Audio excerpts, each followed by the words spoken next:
Hi, and welcome to another edition of Danny Brown Talks Phoenix. As always, I am your host, Danny Brown, and this month I am joined by Dani Stetzel of Soloman Chiropractic.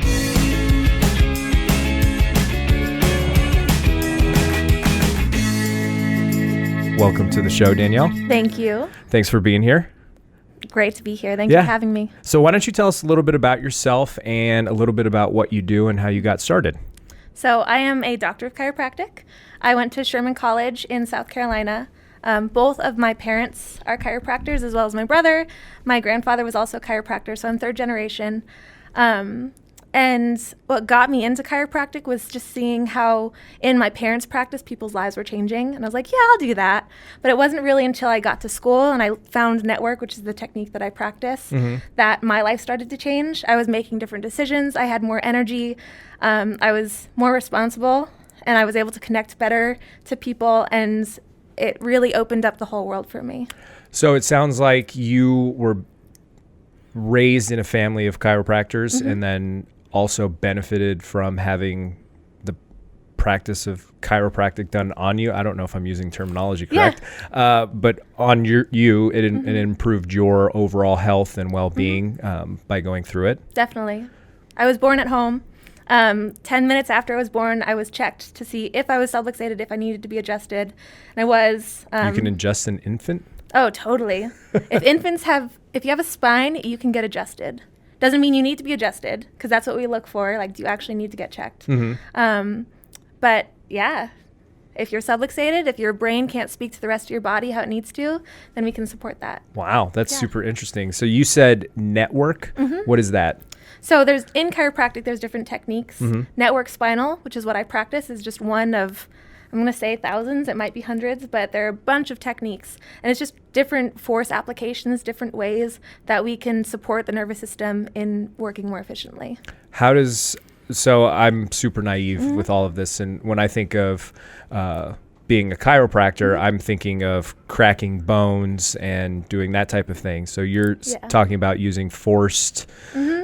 Totally different. Explain that to me. Yeah. So what most people see of chiropractic is like on YouTube, right? They see that person at the fair and they're like twisting people's spines every which way, which most of the time those people aren't. Pulling their neck and. Yeah. Most of the time those people aren't chiropractors anyway. And the ones that are, that's just a different technique. The technique that I practice, it's low force. So I'm going to touch your arm, if you give it to me. So the touch would be like that. It's super gentle. And what we're doing is helping the nervous system. We're cueing it into an area that's really online so that it can start to inform the parts that are disconnected.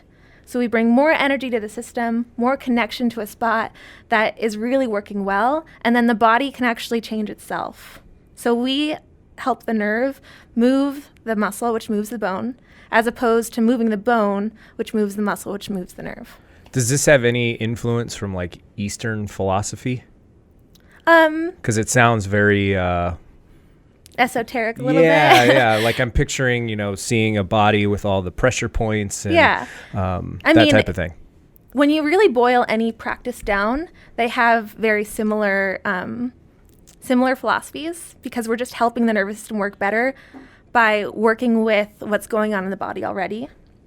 And chiropractic is actually a really studied and researched modality, and network itself is one of the most researched in chiropractic. And they're increasing that every day. So what we really want to do is see, like, how can we help your system work better?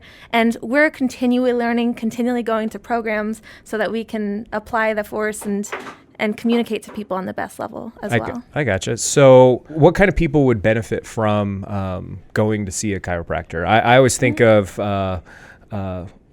back in the day, this might be before you moved to Arizona, but Dan Marley was always in the first chiropractic commercials and about, if you've been in a car accident and you need to go see a chiropractor. So are there other instances in which you would want to visit a chiropractor? For sure. Like I said, if you have a spine and nervous system, you can benefit from chiropractic care. Because what we're really looking at, and chiropractic was actually founded on tone, it's tone of the nervous system. And how your nervous system has a tone is that we interact with our environment, right? And different things in our environment affect how our nervous system works. So when I'm really stressed, that's a certain frequency. When I'm stressed about money, that's a certain frequency. When maybe I got hit in the head, or maybe you get in a car accident, that's going to impact your nervous system in a certain way, right? So all of the things we interact with, it changes how efficiently we can adapt, or if we can adapt. So why sometimes we can be really busy and we feel online and we can do everything. Sometimes we're really busy and we get sick. What's the difference? The difference is how our nervous system can actually handle everything and adapt to life. I gotcha. So as chiropractors, we help the nervous system adapt better so that you can not just be in your life and survive, but actually thrive. That's interesting because, again, I always just thought chiropractic had to do with your bones, not your nervous system. It's so all nervous system. All nervous system. Interesting. So how does that fall in line with, say, getting massages or seeing physical therapists where they're working kind of on your muscle structure? Yeah. I mean, if you can optimize your nervous system and make sure that the brain can send the messages it needs to the muscles, then it's just going to enhance what a massage is doing. It's going to enhance what the PT is doing so that the messages are being received how they need to. So all of the extra exercises you're doing with the PT and the stretching and the things that are supporting your body and working better can do exactly what they need to, how they need to. But why did it stop working well in the first place? The brain was trying to send a message to the body. It couldn't get there. So then you either move incorrectly or you just hurt yourself in the first place. Things aren't working how they need to. When we can optimize it and help it do what it needs to, then everything works better. So what's stopping the brain from communicating to, whatever part of the body? Yeah. So in chiropractic, we call it a subluxation. And what that means is less light is being sent or less information is being sent. So one of the bones in the spine can get misaligned, and normally we can move around and it goes back into place, but sometimes, like we already talked about, you're stressed and your body can't adapt. There's too much going on, so we kind of downsize our bodies and we downsize our lives. That's a subluxation. Less information is being sent. The bone is stuck in a certain way, so the nerves can't send what they need to. There's less blood flow. There's just less communication in general.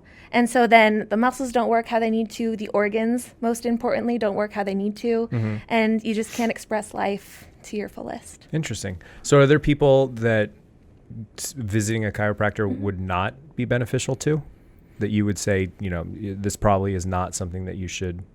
If you're in a medical emergency, right? Like if you're actively having a stroke or a heart attack or anything like that, there is definitely someone else that can help you way more, right? Yeah. So it's those kinds of things. If you're actively bleeding or having a baby, like please go to the hospital. Well, right, yeah. But when it comes to the nervous system, even people that are cancering, I have a few practice members that have cancer. We have people that have MS. Like all of these things, it comes from the nervous system. And it's because there's something happening in the body that it can't process. And when there's more connection and more alignment in the whole system, which often means there's more alignment in life than any modality you're using outside, whether it's Western medicine and you're going to see a medical doctor, or it's Eastern medicine and you're doing acupuncture and Chinese medicine, then it's just going to enhance that process. What if somebody is elderly and frail, or somebody who has osteoporosis, or are they still good candidates to see a chiropractor? Definitely. And that's why it's so amazing that there are so many different techniques in chiropractic. Yeah. Because would I recommend them going to someone that's going to totally rail on them?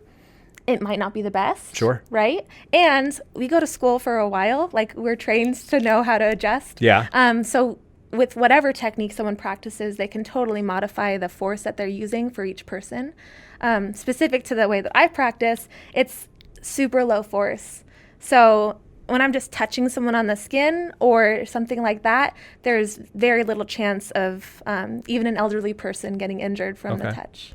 So I'm a new client and I come into your practice. Tell me kind of what that looks like and how you initially screen a patient and take them from that initial consultation to actually starting to treat them. Yeah. So the great thing about our office is that we have a complimentary consultation for anyone who walks in the door, because I don't even know if I can help you until I know what's going on with you, and not just the physical pain that you're experiencing or the symptom, but what's happened in your life that's gotten you to this point.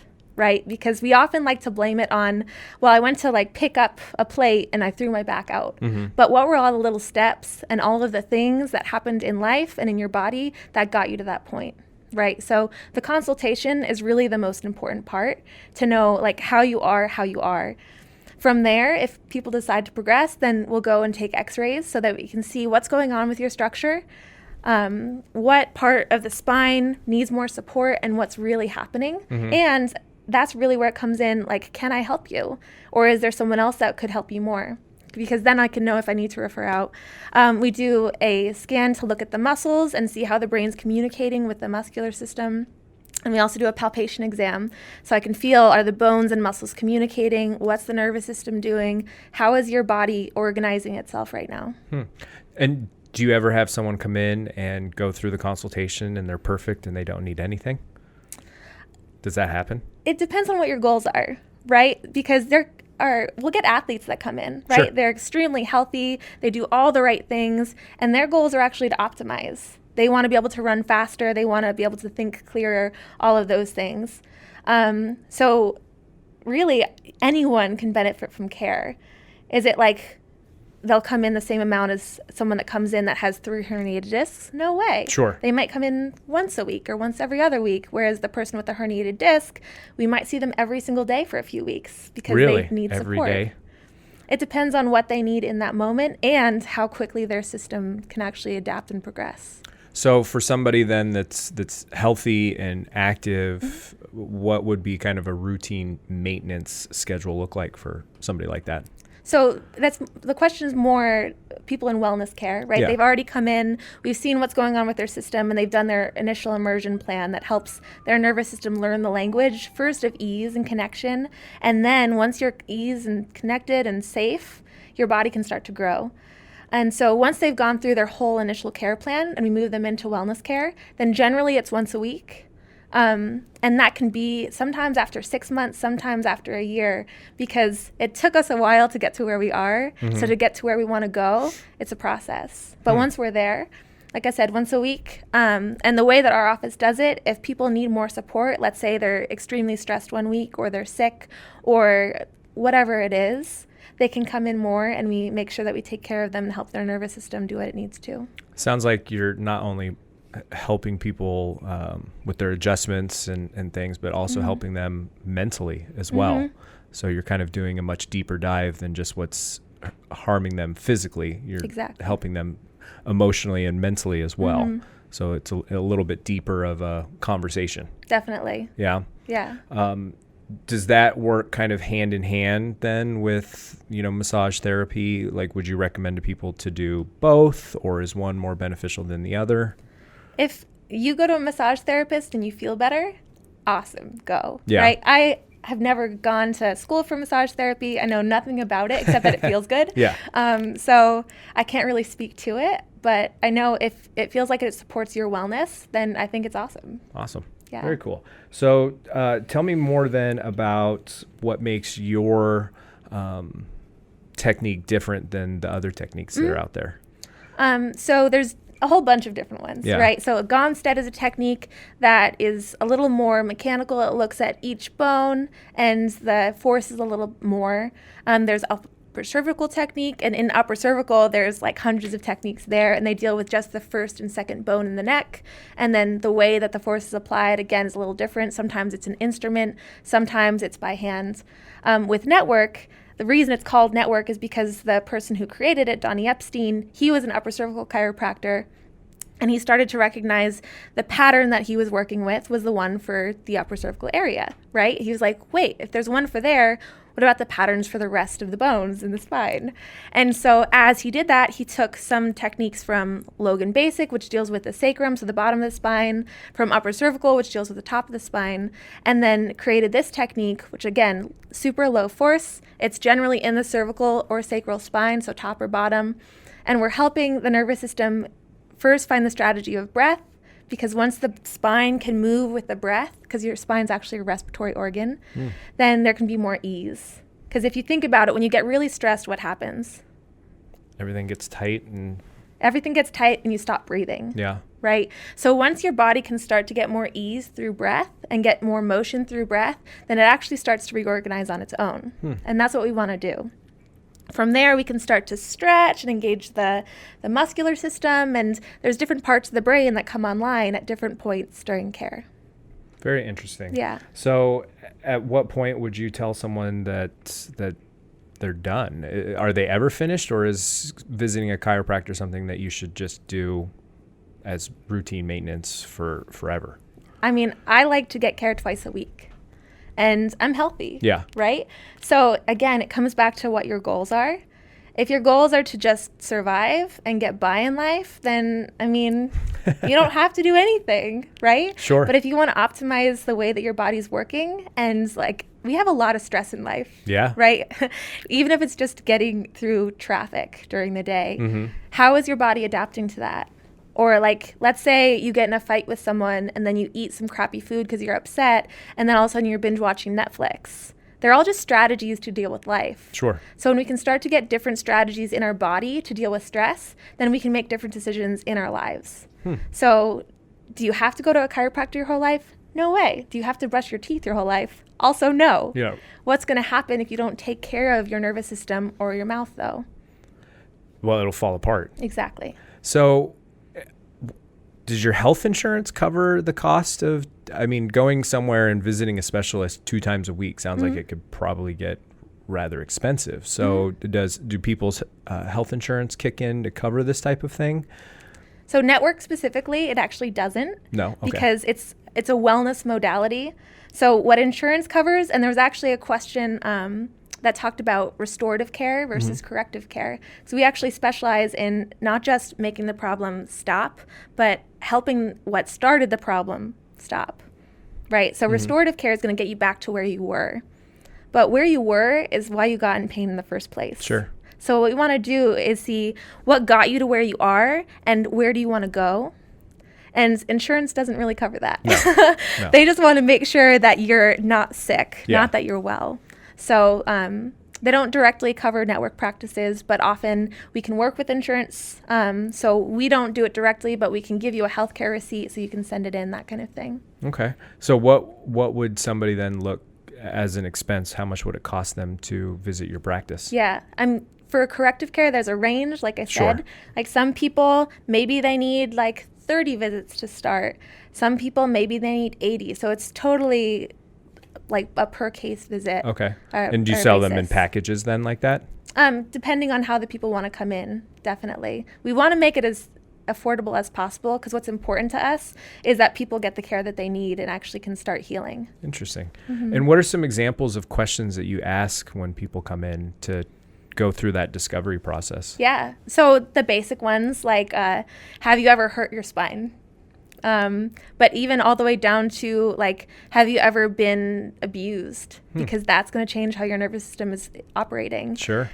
The diet that you have, all of these things. How is your sleep? Because that tells us what is your nervous system doing, how are you processing information, and how are you actually living your life? Do you feel that you run into challenges with asking some of those deeper questions of people, that they, get a little defensive? People definitely aren't used to actually opening up. I would think especially to a chiropractor, because you don't think about that as questions that you're going to be asked if your back They're like, or I'm hip here for hurts. my back. And Yeah, like, why are you asking no. me if I've been abused? The biggest thing I've found lately is when you can connect to someone and show them that you're there for them and that you might have come in for your back, but this is actually about your life.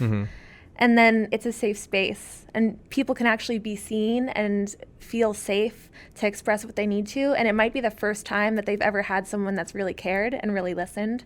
And that's why I'm there. So they might not even start care, but their life might have been changed because they had someone that listened to them and made them feel important. Sure. So. Wow. That's deep. That's where we live. Yeah. That's funny. So, what makes your practice different from others? One of the things that we really focus on is caring like that, right? And I'm not saying other practices don't do that, but one of the things that we focus on is how can we be more present? How can we serve you better so that you can go out and change the lives of the people that you're with? because it's disconnected people that do disconnected things.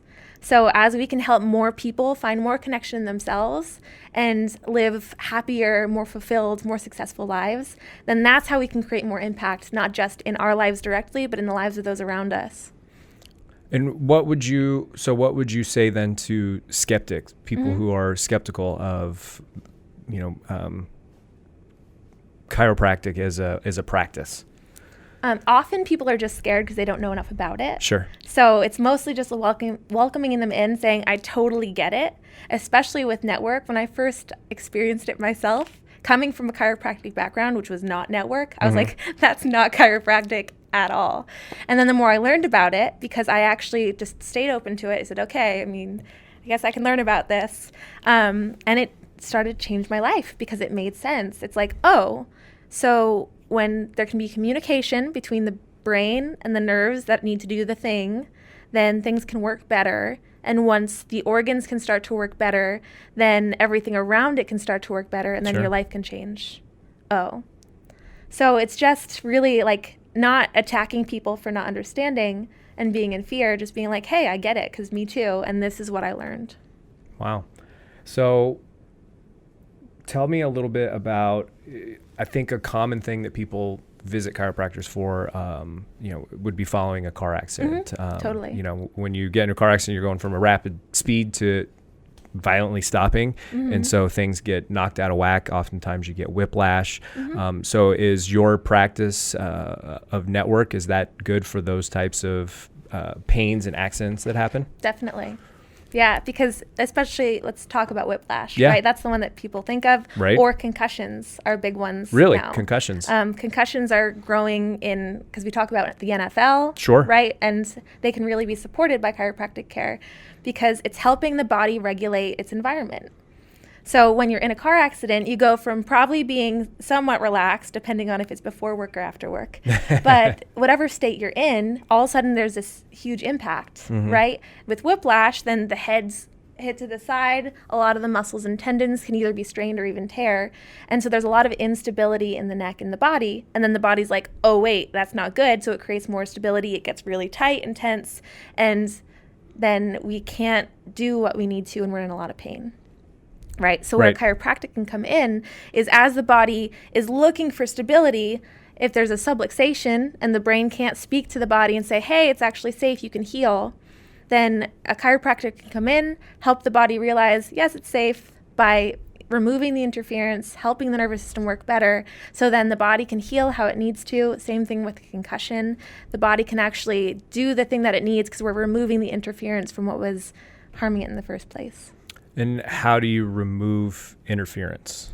That's through the adjustment, right? In network, we do a gentle contact. In an upper cervical adjustment, then they analyze where it actually needs to be adjusted, if it needs to be adjusted, and then they'll do their force application. So it's through the adjustment itself. Is there any similarities between, because you're talking about these really light touches, is there any similarities between that and like pressure points? Honestly, I don't understand pressure points because people talk about them all the time. I need to just Google it, honestly. Yeah. But we're working with areas of the spine that have a lot of connection. So it's not really a pressure point because often a pressure point is actually an area where there's stored energy. And you deal with that to release that energy so that it can go back into the muscular system. So a little different. Yeah, very different. I'm learning a lot right now. So, and at my age, a lot of my friends, their wives are now becoming pregnant. And so I've heard that visiting a chiropractor while you're pregnant can be beneficial. Can you kind of speak to that a little bit? Definitely. There are whole practices that are just for pediatrics and women that are pregnant. So when it comes to pregnancy, right, it's the ultimate adaptation for the body because it needs to be able to not just run itself, but create another human. And so in that process, they have to be able to adapt. They have to be able to constantly re-regulate their environment because they're creating a little body inside of there. Yeah. So their nervous system needs to be as online as possible. The way that they respond to smells, the way that their appetite, there we go, that word, picks up. All of those things are regulated by the nervous system. So if it can work better, then it's perfect. And then we find like when women have breech babies, right? A lot of the time there's a torsion in the uterus. So the uterus gets really tight and bound up and twists, sometimes from stress, sometimes from something physical, whatever it is. Often the sacrum, so the last bone in the spine, is misaligned. But when the body can work how it needs to, then the uterus can unwind, the baby can not be breech anymore, that kind of thing. So a chiropractor that's certified in Webster technique can really help women that are pregnant. I love network, obviously, and that can also support a pregnant woman in just being as healthy as possible. Does it make them feel more comfortable as well? Totally. Yeah. More ease. Yeah. That's the first part, creating more ease in the system. And what about kids, young kids? You had mentioned infants, so I imagine that children and young adults, they could all benefit from visiting a chiropractor as well. Definitely. A lot of the time with kids, you see either they have ear infections or they get sick all the time, right? And ear infections often have to do with the upper cervical spine. And so when the brain can speak to the rest of the body, you're going to recognize this message because I keep saying it, right? When the brain can do what it needs to and communicate, then things can work how they need to when they need to. So like as a kid, I got ear infections every now and then, but I would get adjusted and be much better. I don't get sick. And I could be around people that were sick and it was totally fine because the only reason we do is because our nervous system can't adapt. So our immune system isn't working how it needs to, so we get sick. And really, what is sickness? It's our immune system doing what it needs to. Right. It's interesting how this is, in your practice, this is all kind of interconnected. Totally. In many chiropractic offices it is. I'm totally blown away and shocked because I never even would have considered any of that. I just always thought it was poking and prodding and cracking and, moving your hip into a certain position. Or pulling it or something like that, Yeah. So it's interesting that there's actually a lot more to it than just that. So what are things that people can do to, they're seeing a chiropractor and they finish their appointment. Is there anything that they should do after the appointment to kind of maintain or see good results? Yeah. So, especially like right post adjustment, a lot of people will be like, well, can I go work out now? And my stance on it, at least, and there might be other chiropractors that say totally different, but for me, it's listen to your body, right? If you are already tired or if you get up off the table and you're feeling so alive, you might have the best workout you've ever had. Yeah. Right? So the real goal in care is not just to like help your system work better, but help you trust what your body's saying so that you can listen to it. And that might mean going and taking a nap. It might mean drinking a gallon of water, something like that. So just starting a conversation with what your body's saying is one thing that will really support not just your care, but your whole life. Another thing, like in network, we have something called somato-respiratory integration. Somato is body, respiratory is breath. And then when you can connect the two, it's a process to actually help you start to understand what your body is saying. And then kind of biohack. So it's like, if I can understand what polarity feels like in my body, then I don't have to experience it in life quite so much. And polarity looks like I'm really happy and then all of a sudden I'm really sad. Or it's your fault, you did this to me. And when we can start to connect to those rhythms that are happening all around us in our bodies, then we can start to really connect to life more. That's very interesting. Do you have any examples of cases that where you had that were extremely difficult, or you had somebody that was in a really bad place and you were able to bring them back? Yeah. So I had a woman that started care. And when she initially came in, she had a concern that would pop up every now and then, that her back would really hurt and she couldn't move very much.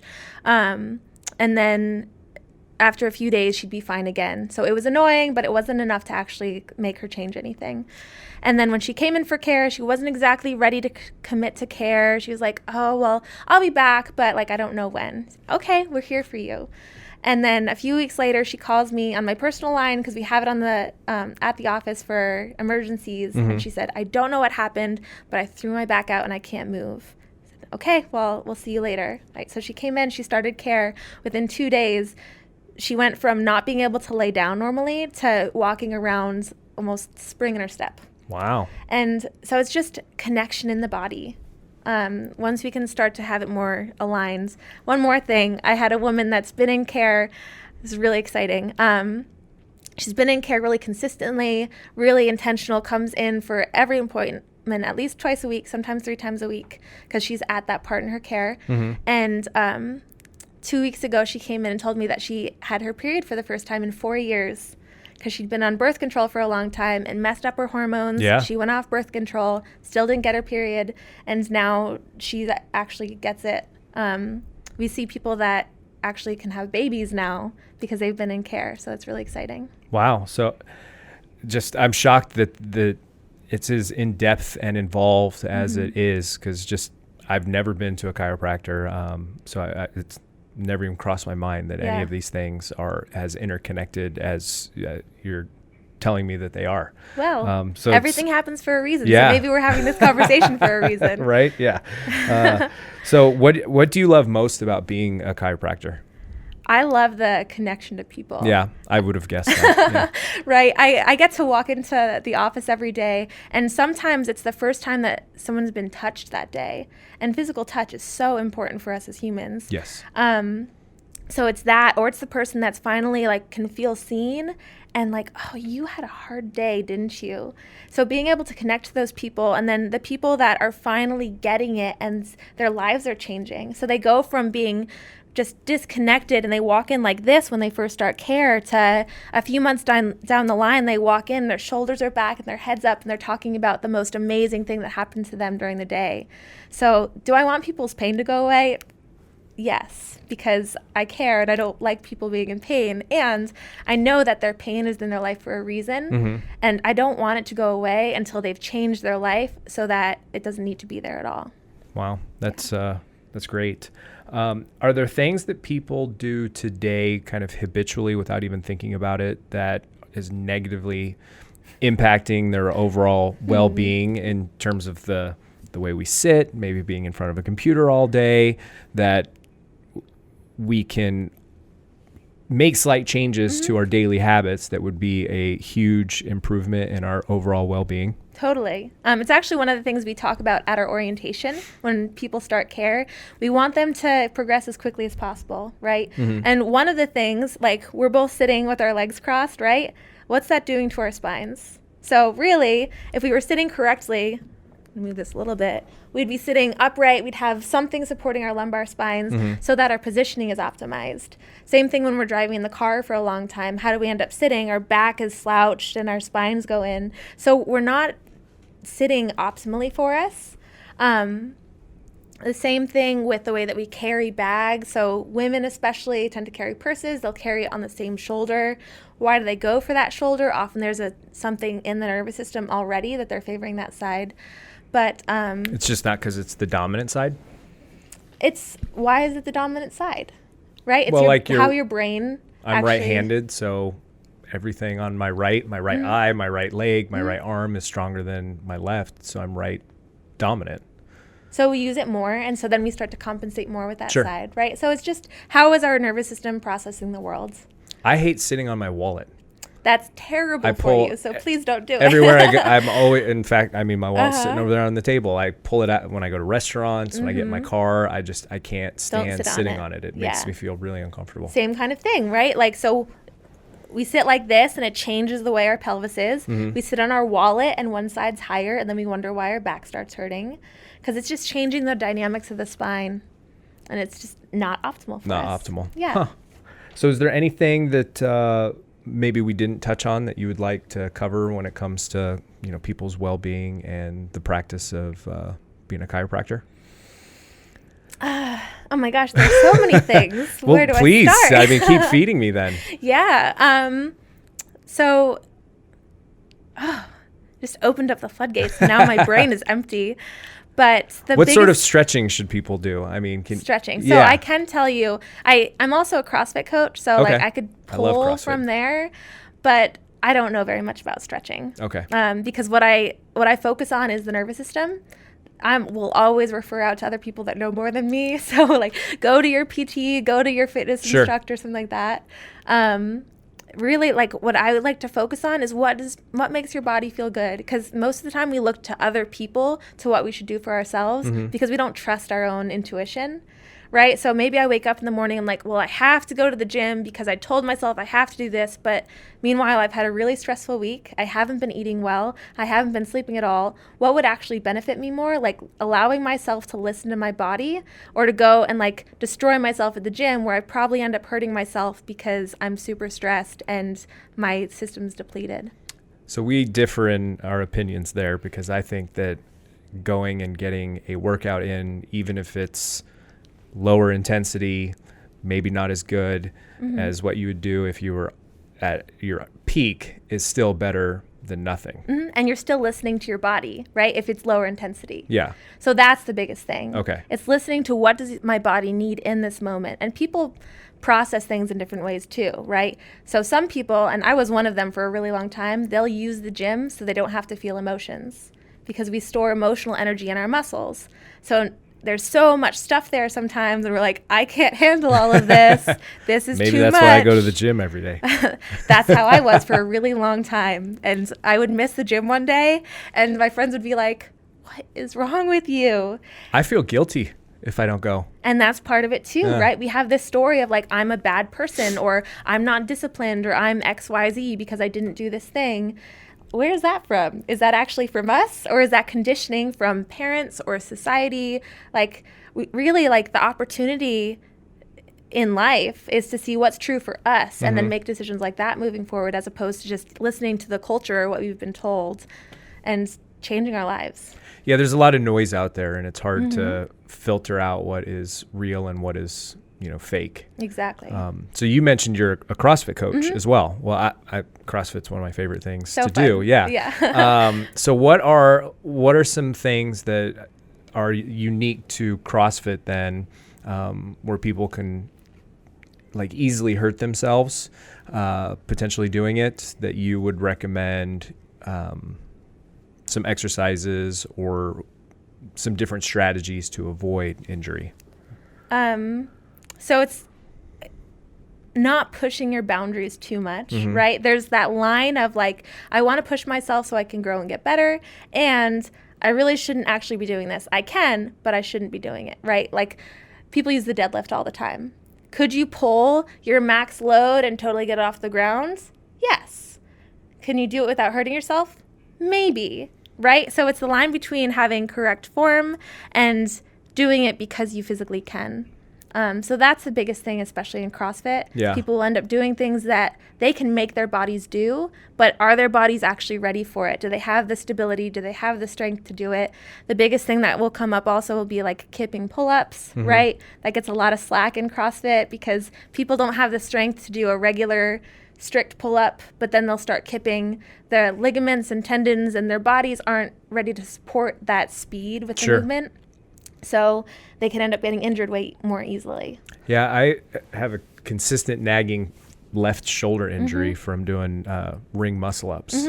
And that'll do it. And I can tell you it's probably also something to do with your lower cervical spine, because what nerves actually help the shoulders be as strong as they need to and move how they need to? It's the nerves that come from the spine. So like all things, it's like, how is your nervous system working?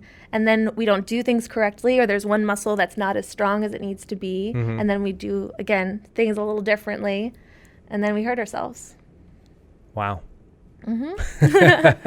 That's all just fascinating stuff. So what else do you want to talk about in terms of being a chiropractor and any of the, maybe speak more to some of the falsehoods or things that people assume about the practice that are incorrect?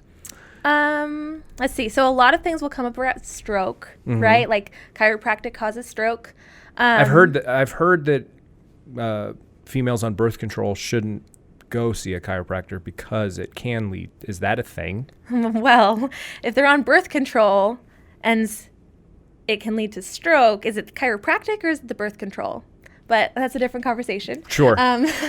But really, like, if your body has a predisposition to have that kind of ailment, right, that is our job to do a thorough exam so we know exactly what's going on because we're accountable to it. Sure. And chiropractic isn't going to cause the stroke. Your body was already on the way to have that that problem happen. And probably it was just timing and bad luck that you were in a chiropractor's office or after a chiropractic adjustment that it happens that way. So you're thinking it's more correlation, not causation? Yes. Yeah. And I haven't been in the field long enough to speak to that directly, so caveat, disclaimer on all of that. How long have you been practicing? I actually graduated in December. Oh, wow. Yes. So I took over Soloman Chiropractic because Dr. Mike Soloman, who started it, he actually started in 1998. He practiced here for a long time and passed away unexpectedly. Oh. So he had an amazing practice with the most wonderful practice members.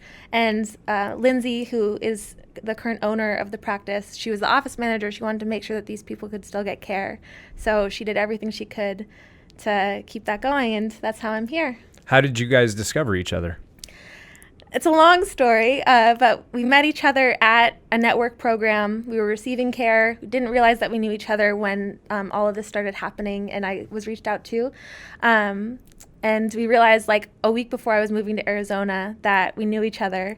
And we were like, wait, I met you at the gate. So it was like a lot of synchronicities to get me to Arizona and to keep the practice really going so that we could honor Mike. But wow, yeah. That's touching. That's really great. And that you're so fresh out of school that you already have your own practice too. That's got to be. I've had standing on the shoulders of giants, for sure. That's great. And I imagine that your family's very proud of you then, because it's been in your family history to be in this industry.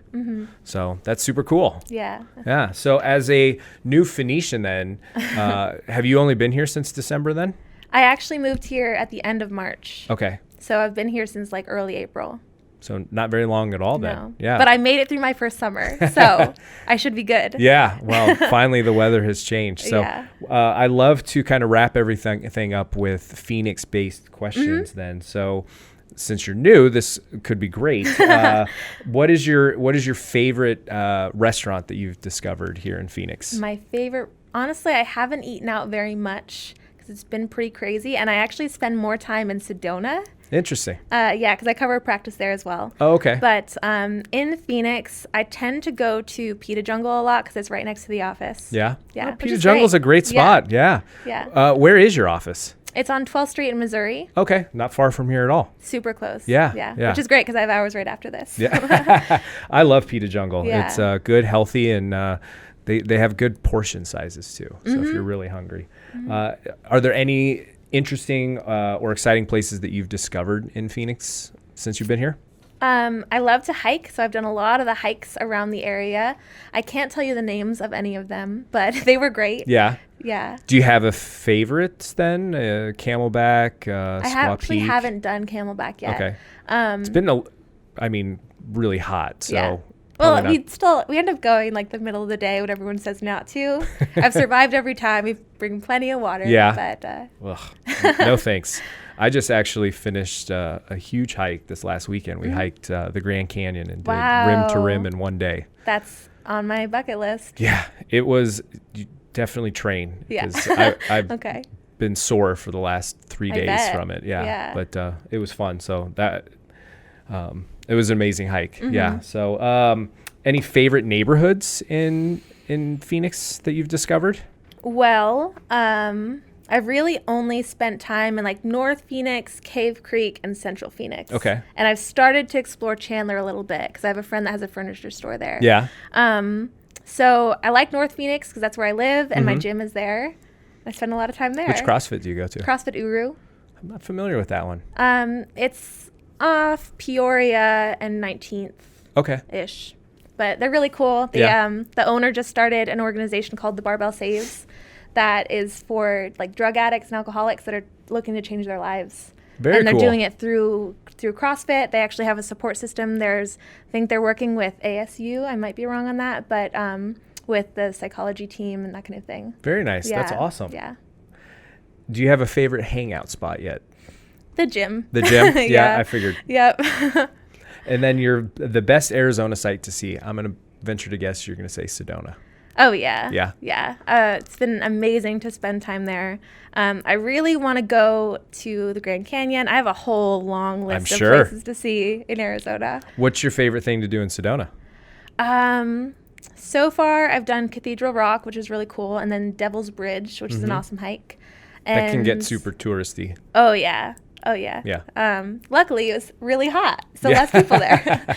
But I have so many trails that I want to do. Any good restaurants in Sedona that you can recommend? Chocolate Tree. Chocolate Tree. Oh, yeah. It's a vegetarian Saw restaurant. Abigail, her ears perked up over there. Oh, yeah. She loves chocolate. Yeah. And it's all made in-house. They have the best coffee, and everything's really fresh, organic. No meat, so if you want to bring that in yourself. Gotcha. Yeah, I'm a big meat eater. Yeah. She, on the other hand, not so much. Okay. Well, you'll love it. All right. So, again, is there anything that we did not cover that you were dying to talk about? So something super exciting that's coming up for us on Saturday, actually, our big event of the year and the way that we can give back to the community is called our Patient Appreciation Day. Okay. And what that looks like is usually it's for our practice members to bring in the people that they love, that they've been trying to tell about network care, trying to tell about our office, and they're like, that makes no sense. It sounds crazy. They're like, yeah, I mean, I get that. So it's our opportunity to give them exams for free and see what's going on and see if we can help, because we don't know until we actually do the exam. Right. So for those people, they get put on the list. We have like 20-minute blocks. It's super fun, lots of energy, and we just see as many people as we can so we can give back and help as many as possible. Very cool. And that's happening this Saturday? That's this Saturday. So what are the times for that? Right now we're going from 9 to 12. Our goal is to have so many people that we have to stretch it out longer. So that's our time frame right now. Very cool. Yeah. So Saturday from 9 to noon, people can go and get free consultations, basically. Consultation and exam. So that includes x-rays, it includes our nerve test, all of it. So that How long are you spending 20, 30 minutes with each individual person, and that includes the conversation part of it and the adjustment part of it? Okay. Very neat. Yeah, we want to see as many as possible. And if people want to, if they can't make it to you on Saturday, if they want to reach out to you some other way, how do they reach you? They can reach us by phone. So Lindsay is the office manager. She'll answer. She's amazing. So number is 602-254-2454. We'll make sure it's in the show notes. I know it. Yep. There's that. Our website, info@solomanchiropractic.com. All of our information is on there. We are on Facebook as well. Okay. I was just going to say, are you guys on social? Yeah, we're on Facebook. We have an Instagram.